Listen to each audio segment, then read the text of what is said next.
Good evening, everyone. Thanks for joining me in this video. This is the evening of Wednesday, 20th day of August, 2025.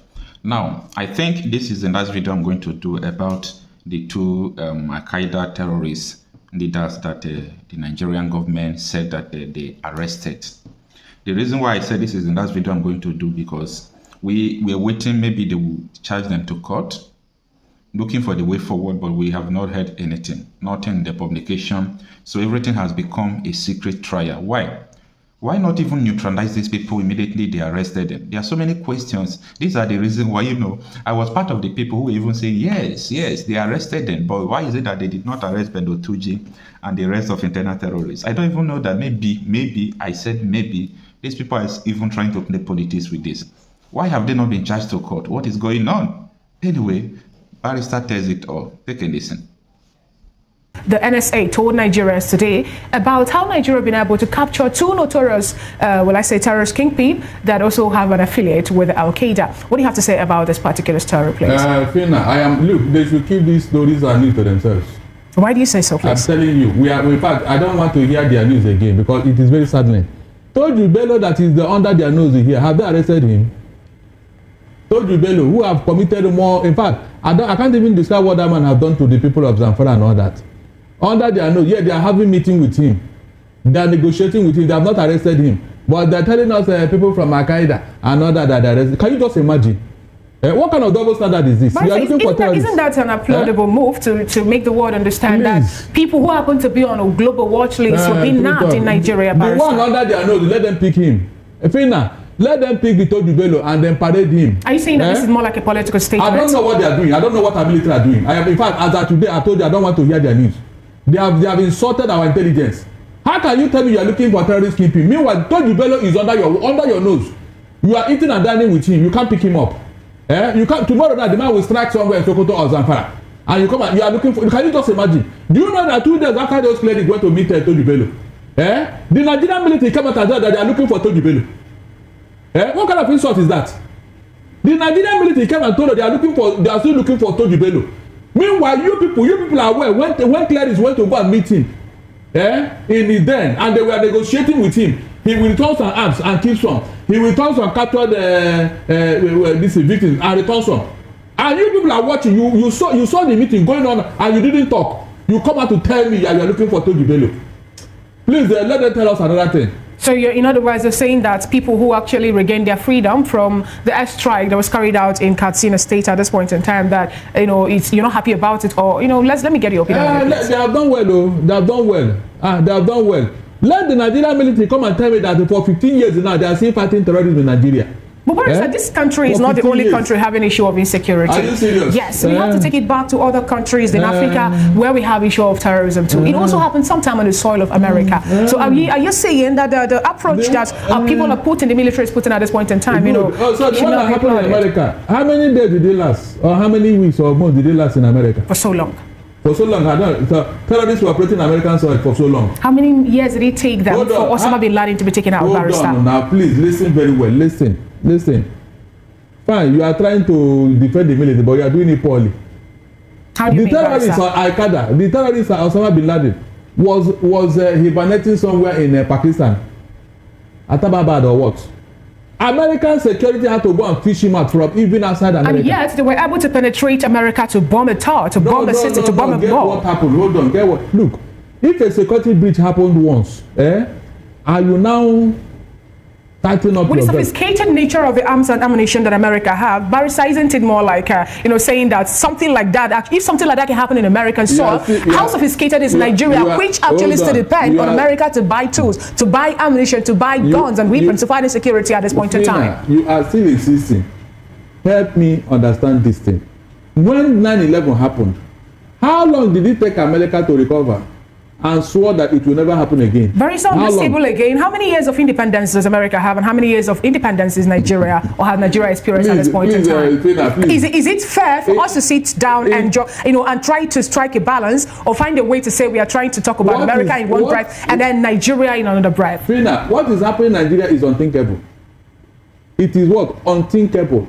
Nigeria has become so bad that political parties in Nigeria now are regarded as terrorist organizations. That's just a court in Canada, which is still in contention. It's going to spread. On enormous still in contention, during election. Do you know that all of us have become terrorists here now? Are you aware? So are you a terrorist? Yeah? Are you saying you're a terrorist? That is what the outside world, that's how they look at you. No, but the thing is, if you're saying everybody now is becoming a terrorist, I have to ask you because you're a Nigerian. Are you a terrorist? I said when I get outside here, I don't know how they look at me. So when you step outside, now if you're going to Canada, now you're a terrorist. If a political party, the major political party in Nigeria can be alleged to be terrorist organization, what else is remaining? I needed to ask. Last time I checked, I'm not a terrorist. When you conduct your election, do you conduct election like a human being? Please answer me. Is the election not characterized by violence, brigandage, killings? Tell me that the terrorists are operating on American soil up to tomorrow or any other Western world. I mean, in their own soil, not outside though, in their own soil. So the comparison you are trying to make here, I don't buy it. A country that wants to look forward, they don't allow terrorists in their soil for one day. I mean, one day. But here, these people are with us. You are negotiating with them. No, but I just asked a question. How fair are we to judge a nation that have enjoyed independence for over let's say 3 centuries or thereabouts, and they're talking about a country which actually is just 60-something years, gained independence 60-something years ago. Please, that's what I was just asking. I want to ask you a question. In the whole of West Africa and even Africa, mention any other country in this whole continent that terrorists have been harassed like Nigeria. I mean, one country. Barrister, you know better than that. We have countries who are having issues of insecurity, who are having issues of terrorism. How bad is it that 7 terrorists? It is very bad. It is very bad that from what we are getting, some people have actually left. Drones of persons you have mass exodus of people leaving their ancestral home to other places because of issue of insecurity in Africa. Which country is that? A whole lot of them. No, mention. I asked the question on the table, Barrister. You are the one telling me. We have so many. Me that country. Hold on, that terrorists from the Sahel came into their country, sacked an entire village and occupied that place, renamed it, and they are sitting there. Mention that country, please. I want to know. Barrister, I know you know the countries. I don't know. As the case may be, I ask the questions, Barrister. We analyze it. I'm not defending anything. I'm asking a question about my nation, your nation. Have you forgot you are the giant of Africa? I am asking questions. Why must something like that even happen in your country and you claim to be giant of Africa? That is why I asked you that when you're talking about why must something like this happen in Nigeria, I also reminded you of what happened in the US some time ago, where something happened too. So if a great nation, a country as big, as sophisticated as America could experience such, Barrister, why then is it that we're being so uptight when it comes to Nigeria? What happened in America was a mistake, and America said it will never happen again. It was a mistake, but it happened there? No, in your own case, for 15 years now, 15 good years, you have spent over 22 trillion naira fighting ragtag rascals who call themselves terrorists. Can it happen in American soil? That's my question. American soil. The terrorists you are talking about, they came in, they flew inside the plane, and they were not operating on American soil. And they carried out their activities on American American they came soil. from outside. And carried out their activities on where? I said they came from outside. On this particular case, the NSA also and even the military have made Nigerians understand that the people attacking Nigeria are not Nigerians, they're foreigners. Really? So they came into But anyway, Barrister, away from that, let's look at the allegation of bribery, which was raised by a member of the House of Representatives in the House, where we're getting to hear that for a bill to pass, you have to pay 1 million to 3 million naira for a motion to come in even a bill to pass in the House. Please help us walk around this, given the fact that this present administration have a mantra that says we are here to fight corruption. And there's no sacred goat, no sacred cow. Tina, as long as the head is corrupt, the entire body is equally gone. When a fish want to decay, it starts from the head. How can you say that place is free of corruption when Akpabio is the Senate president? Or are you not aware how Akpabio became what he is there? Hold on. Somebody is serving jail time now on behalf of Akpabio. How do you describe it? When something is obvious and very clear, you don't need to force it. Akpabio and his fellow traveler can talk and defend whatever. The bad name he has created will be haunting them. So this 3 million, that is a peanut now. What is 3 million? If that's the only corruption case in that country, I won't even bother. So that one is just like a peanut compared to what is going on there. Why should I be surprised? No, hold on. Why should is there any budget that passed there without something exchanging hands? Tell me. Were you not here when Nigi said what he said? What happened after that? So I am not surprised. So whenever a corruption case is mentioned in that assembly, I will not even bother to think about it because I know it is obvious. That is what they are there for. And that's why Nigeria is like this. If they have been doing the legislative duty according to the arm of government they represent, they should be checkmating the executive, but they are not. They are not. That is why the executive is acting like a loose cannon, borrowing money, spending recklessly, you know, doing things as if the other arms of government does not matter. And they are there, calling themselves legislators. So we don't have any. We don't have any legislature in you and your fellow travelers. So you're saying, in other words, that this particular report and the demand from the Socio-Economic Rights and Accountability Project, SERAP, calling on the Senate President, is not going to yield any fruit? It will not. The other one they called for, did it yield any fruit? They won't bother. They will tell you we are investigating until their kingdom come, investigating. So that house has become a house of infamy. That Senate, they say is hallowed chamber. No, it's no longer hallowed chamber. It has become a house of infamy. Because all manner of things has happened there. All manner. I cannot pinpoint one single thing that has have done for Nigerians that would say, yes, these people, they are working for Nigerians. Rather, they are singing somebody's mandate. Barrister, now, this particular statement made by this House of Representatives member, according to what we're getting, the House spokesman, Akin, wrote to me, have also demanded that this lawmaker should provide evidence. To substantiate his claim. So are we no, but he's yet to give Nigerians evidence, in line with what he's saying. So you're not thinking that this might be a politically motivated statement? No, it can't be. Listen very well. Okay, go ahead. I have never seen anybody in the whole wide world who gives evidence of bribery. Bribery, you don't provide evidence for bribery. You don't. It's like you bribe somebody, I say you bring evidence. Is there any receipt? But Otodola could do that in Nigeria. Is that one? We had one particular man in Nigeria. Because it was a sting operation. They used him to get that Farouk. Okay, the man that offered the bribe, where is he? Did he serve Jentam? The man that offered the bribe to Farouk, did he serve Jentam too, or was he not indicted? Was Otodola not indicted? What happened to him? Did he go to jail? Please talk another thing, Jare.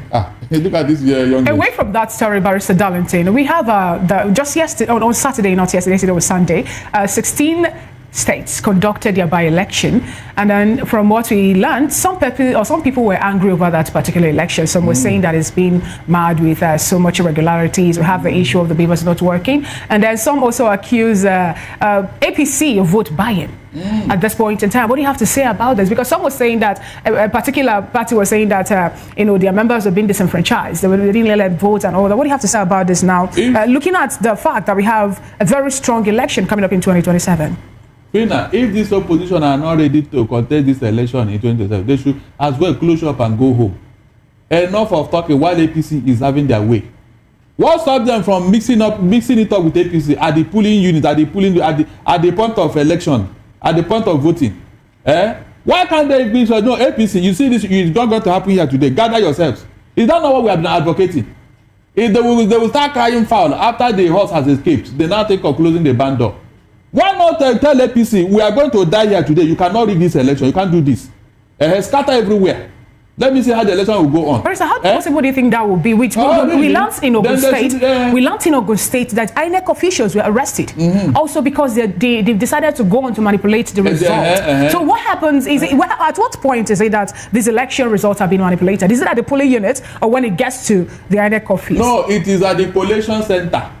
After the voting, you insist that your election, the election result, the sheet where they wrote it, the paper, that it is authenticated before it leaves that polling unit, so that whatever happens later, you can use it to compare notes. Just suppose that is what happened in 2023 election, where after Lagos election, they were collating the results within the INEC office and every other place, and we saw where the returning officer gave a different figure from what was collated. It took a single woman to come up to say, no, this was not what I presented. But in the paper that they have, it's very obvious that the figures actually have been altered. So are you still going to blame the people that go out to cast their vote, or the people that were there, the polling unit to do the stuff, or the people that penned down the last if your property was stolen, I will now discover the person that stole the property, and you could not confront him or even go to court to challenge him with the empirical evidence that, look, this is my property, this is the evidence, this and that. Then you shouldn't blame me. You are the one that allowed the person to be enjoying the loot. So what did the opposition do? Did they react? Did they challenge it? Did they even protest? So what are you now saying?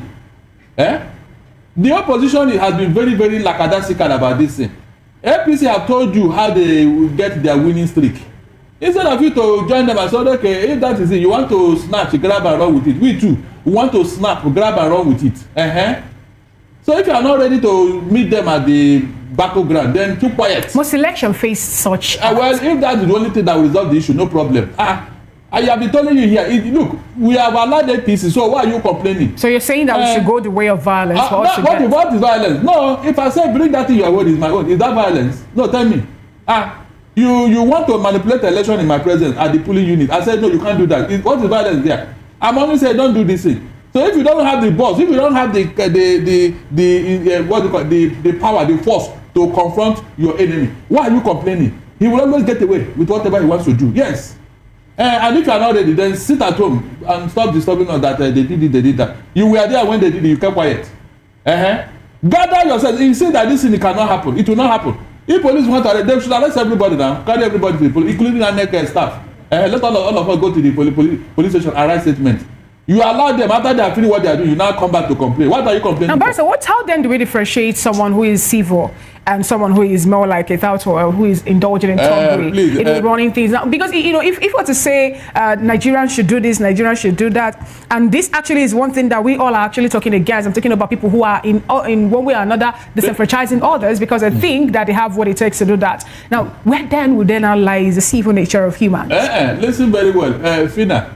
Nobody talking of violence. I'm only saying, you see this you want to do, you will not do it. What is violence there? Tell me. Hold on. No. Okay, is it not better for you to allow the person to get away with it? And then after you start complaining to me that they did it. Where were you when they were doing it? With enough evidence, barrister, being tendered, with enough evidence being tendered even within the judiciary, why then we didn't need to resort to, don't we know we have evidence to prove or to show at the court to say they did this, these are the infractions that they committed during the election. From your experience, you have known what will happen in the court. I don't know. You're a lawyer, so let's take it from your experience. So instead of disturbing the court, sort out your problem at the polling unit where it happened and leave the courts alone.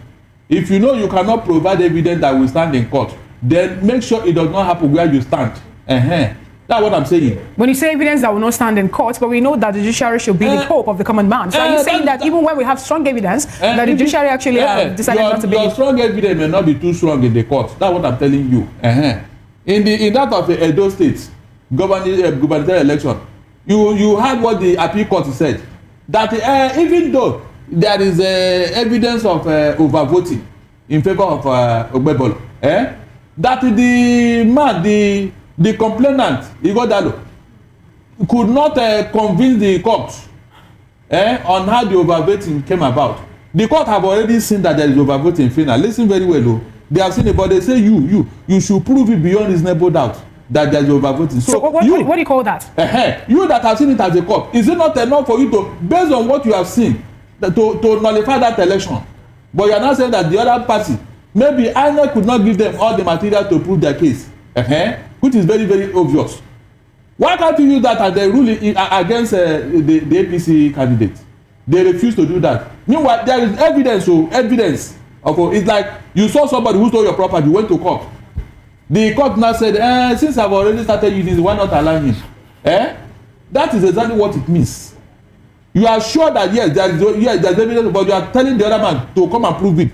What if what they needed to prove it is withheld by INEC? Barrister, people are calling for electoral reform. Now, if you're to be the president of Nigeria, let's bring it to, if you're to be the president of Nigeria, what do you think you have to do differently at this point in time to make sure that all the irregularities we're seeing during our elections and every other thing that Nigerians have been complaining about for some time now will be mitigated or even reduced to the barrister? If I give a marching order to the security agencies, nobody will mess up at the polling units.